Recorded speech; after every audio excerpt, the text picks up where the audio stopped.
जानी, हम तुम्हें मारेंगे और जरूर मारेंगे, पर बंदूक भी हमारी होगी और गोली भी हमारी होगी और वो वक्त भी हमारा होगा। इस डायलॉग के साथ ही आप समझ गए होंगे कि हम हिंदी फिल्म के किस सुपरस्टार की बात करने जा रहे हैं। वो सुपरस्टार जिसे अपने ठसक के लिए याद किया जाता है। जी हाँ, राजकुमार की शानदार शख्सियत वाले राजकुमार की एक्टिंग भी दमदार थी। लेकिन दोस्तों, आप इनके बारे में तो सब कुछ जानते हैं, पर क्या आप इनकी खूबसूरत बेटी के बारे में जानते हैं कि वो आज कहाँ है, क्या करती हैं, कैसी नजर आती हैं? जानने के लिए बने रहे वीडियो के अंत तक। 8 अक्टूबर 1926 को जन्मे राजकुमार पढ़ाई के बाद पुलिस में भर्ती हो गए। वो मुंबई के महिम थाने में सब इंस्पेक्टर के तौर पर तैनात थे, पर उनकी रोबीली आवाज को देखकर कई लोग उन्हें फिल्मों में काम करने की सलाह देते थे। राजकुमार भी इस बात पर गौर करने लगे और एक दिन वो पुलिस की नौकरी छोड़कर फिल्मों का हिस्सा बनने चल पड़े। इसके बाद उन्होंने कभी पीछे मुड़कर नहीं देखा। उनकी सबसे पहली फिल्म रंगीली थी। इसके बाद उन्होंने पाकीज़ा, सौदागर, तिरंगा जैसी शानदार फिल्में की। राजकुमार ने ऑस्कर के लिए जाने वाली फिल्म मदर इंडिया में छोटी लेकिन महत्वपूर्ण रोल निभाया था। पर इन सब के अलावा हिंदी सिनेमा में राजकुमार को लेकर जो बात मशहूर थी वो थी उनकी शानो शौकत वाली जिंदगी, उनकी हाजिर जवाबी। वो ऐसे शख्स थे जो ना किसी से डरते थे और ना ही उन्हें कभी किसी के नाराज होने की परवाह थी। कब किसकी बेइज्जती कर दें वो भी सलीके से कोई नहीं जानता था। वो हमेशा सामने वाले को लाजवाब कर देते थे।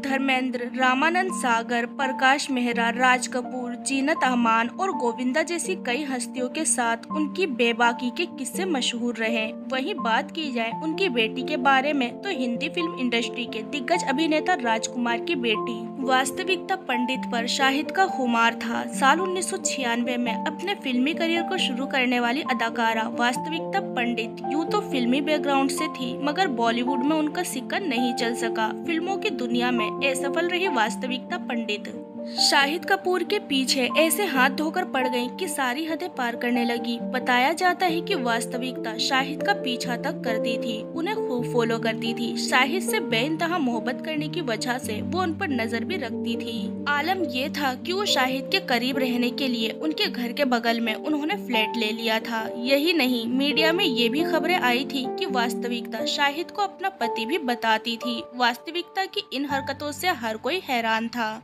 शाहिद कपूर जब ज्यादा परेशान हो गए तब उन्होंने एक्ट्रेस के खिलाफ शिकायत दर्ज कर दी। इसके बाद वास्तविकता ने शाहिद को भुला दिया और गुमनामी जिंदगी जीने लगी। कहा जाता है कि राजकुमार को अपनी मौत का एहसास पहले ही हो चुका था।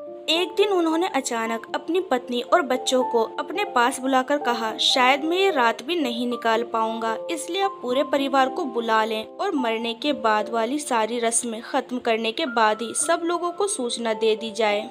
मुझे इस मामले में कोई तमाशा नहीं चाहिए। मौत की दहलीज पर खड़े राजकुमार के चेहरे पर अंतिम समय तक भी वही रौब रहा जो उन्होंने पूरी जिंदगी रखा। दरअसल राजकुमार को इस बात का बहुत बुरा लगा था कि फिल्म इंडस्ट्री में किसी की मौत का भी तमाशा बना दिया जाता है। उन्हें इस बात का एहसास उनकी एक फिल्म में मौत का सीन शूट करने के दौरान हुआ। उसी समय उन्होंने फैसला कर लिया था कि जब भी उनका अंतिम संस्कार होगा उसमें कोई फिल्मी हस्तियां या मीडिया नहीं होगी।